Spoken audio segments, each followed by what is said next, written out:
नमस्कार विद्यार्थी मित्रांनो, मी डॉक्टर सरोज कोकणे फ्रॉम कोल्हापूर।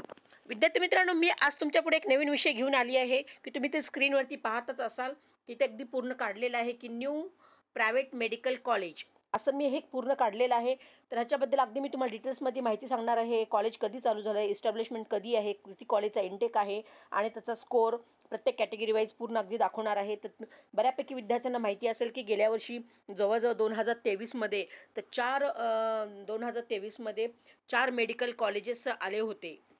तर त्यातले 2 प्रायव्हेट होते आणि 2 गव्हर्नमेंट कॉलेजेस होते। ते बऱ्यापैकी विद्यार्थ्यांना माहिती आहे। ज्या काही विद्यार्थ्यांना माहिती नाही त्यांच्यासाठी मी परत हा व्हिडिओ बनवत आहे। तर न्यूली ॲडेड झालेले हे MBBS एक प्रायव्हेट आपलं हे कॉलेज आहे आणि ते कॉलेज मी तुमच्या पुढे घेऊन आलेली आहे। तर त्याच्याबद्दल अगदी डिटेल्समध्ये सांगणार आहे। आणि ह्या कॉलेजची ओळख अशी आहे की न्यू प्रायव्हेट मेडिकल कॉलेज आहे, पण त्याच्यासोबत प्रत्येकजण low cut off MBBS college म्हणून ओळखलं जातं।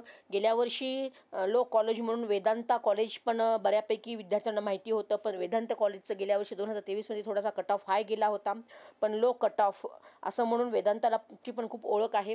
पण नव्यानं 2023मध्ये लास्ट इयरला हे परभणीमध्ये पण एक कॉलेज आपलं चालू झालेलं होतं आणि त्या पण कॉलेजला low cut off MBBS college म्हणून बऱ्यापैकी ओळखलं जात आहे आणि त्या कॉलेजला खूप कट ऑफ सर्वात कमी लागत असतो।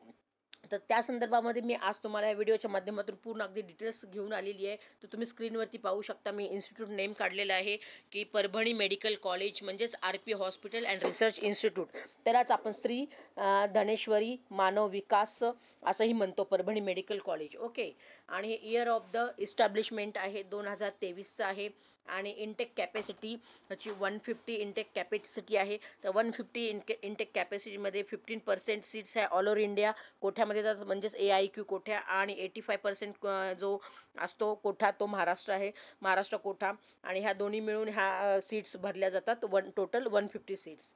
आणि त्याची ॲफिलेटेड विथ म्हणजेच संलग्नता Maharashtra university of health science Nashik त्याच्याशी जोडलेली आहे। ओके, ह्याच्याबद्दल अगदी मी तुम्हाला पूर्ण डिटेल्समध्ये अगदी वाचून दाखवणार, तुम्ही स्क्रीनवरती पाहतच असाल।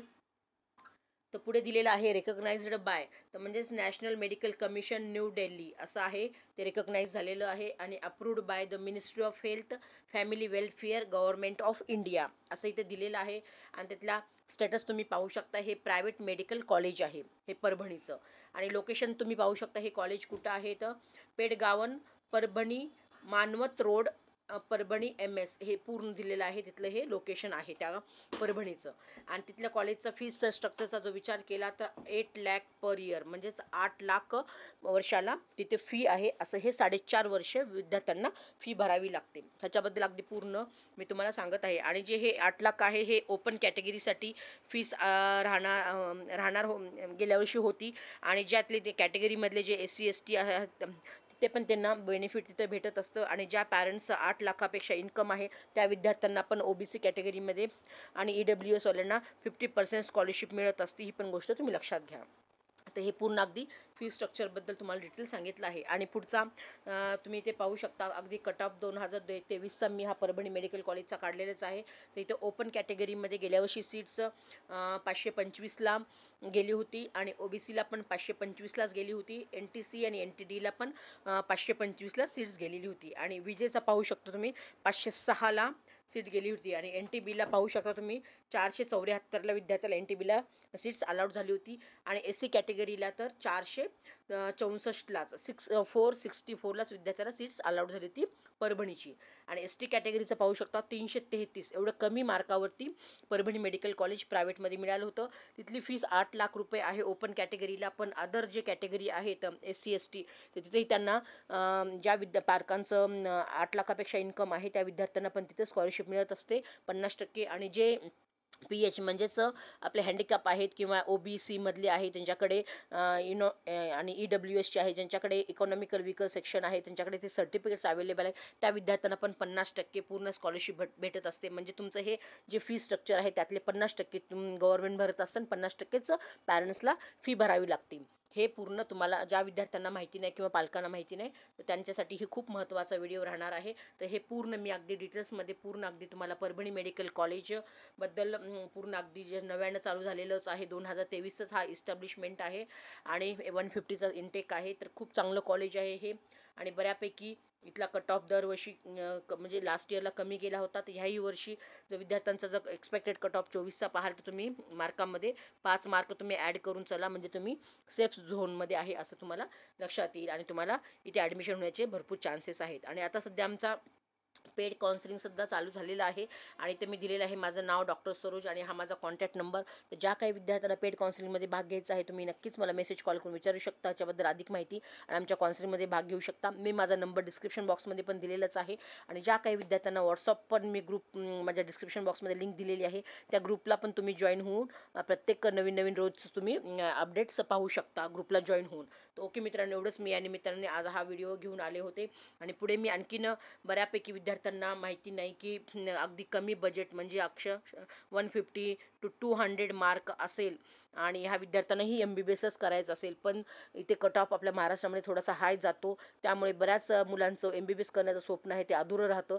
पण विद्यार्थी मित्रांनो, तुम्ही घाबरू नका किंवा चिंताही करू नका की तुमच्या प्रश्न जो तुमच्या मनामध्ये प्रश्न आहे त्याचं उत्तर मी घेऊन आलेली आहे तुमच्यापुढे. तुमचे अगदी पूर्ण सगळे डाऊट्स क्लिअर होतील. तर अगदी चेन्नई आणि पॉंडिचेरीमध्ये मी स्वतः जाऊन तिथे ॲडमिशन्स करते.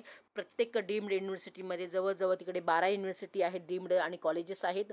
तर प्रत्येक कॉलेजमधला इंटेक 250चा असल्यामुळे भरपूर मोठ्या संख्येने आपले महाराष्ट्रीयन विद्यार्थी येतात आणि तिथं अगदी 150-200 मार्कालाही कमी बजेटमध्ये म्हणजे 60 to 80 लॅक्सच्या बजेटमध्ये MBBSचं पूर्ण शिक्षण तुमचं होऊ शकतं. तर ज्या काही विद्यार्थ्यांना डीम्ड कॉलेजमध्ये चेन्नई, पॉंडिचेरी, तेलंगणा ह्या ठिकाणी ॲडमिशन्स घ्यायचे असेल, अदर राज्यांमध्ये कर्नाटकात, तुम्ही नक्कीच मला कॉन्टॅक्ट करू शकता. मी स्वतः पर्सनली जाऊन प्रत्येक विद्यार्थ्याचं ॲडमिशन करते. गेली 5 वर्ष झालं मी प्रत्येक आपल्या महाराष्ट्रीयन भरपूर विद्यार्थ्यांची ॲडमिशन्स करून दिलेली आहेत. आणि ज्या काही विद्यार्थ्यांना आणखीन तुम्हाला नवीन काही आपले वाटत असेल की अदर राज्यांमध्ये आम्हाला तिथे आम्ही नवीन आहे, तर तिथे आपले भरपूर सिनियर आहेत महाराष्ट्रीयन, त्यांच्याशी तुम्हाला मी कनेक्ट करून देईल की जेणेकरून आपला हा पूर्ण महाराष्ट्रीयन ग्रुप तयार झालेला आहे. तर तुम्ही अगदी बिनधास्त तुम्ही अदर राज्यांमध्ये येऊन सुद्धा MBBS करू शकता आणि तुम्ही तुमचं डॉक्टर होण्याचं स्वप्न पूर्ण करू शकता आणि तुमचं ते डॉक्टर होण्याचं स्वप्न मी तुम्हाला पूर्ण करून देईल, एवढी मी तुम्हाला 100% गॅरंटी देते. तर ओके मित्रांनो, कसली वाट बघताय तुम्ही? उचला फोन आणि लावा कॉल आणि तुमचे सगळे स्वप्न पूर्ण करा. MBBS करण्याचे मी तुमचे स्वप्न सगळे पूर्ण करून देईल याची मी गॅरंटी देते. एवढंच मी या निमित्ताने हा व्हिडिओ घेऊन आले होते. ज्या काही विद्यार्थ्यांना हा व्हिडिओ आवडला असेल त्यांनी नक्कीच लाईक आणि सबस्क्राईब करा आणि जेणेकरून भविष्यामध्ये तुम्हाला सगळे माझे पुढचे व्हिडिओ पाहता येतील. आणि तुमच्या फ्रेंड्सला किंवा नातेवाईकांना पण हा व्हिडिओ शेअर करा की त्यांनाही ह्याच्याबद्दल अधिक माहिती होईल. ओके मित्रांनो, थँक्यू सो मच. जय हिंद, जय महाराष्ट्र.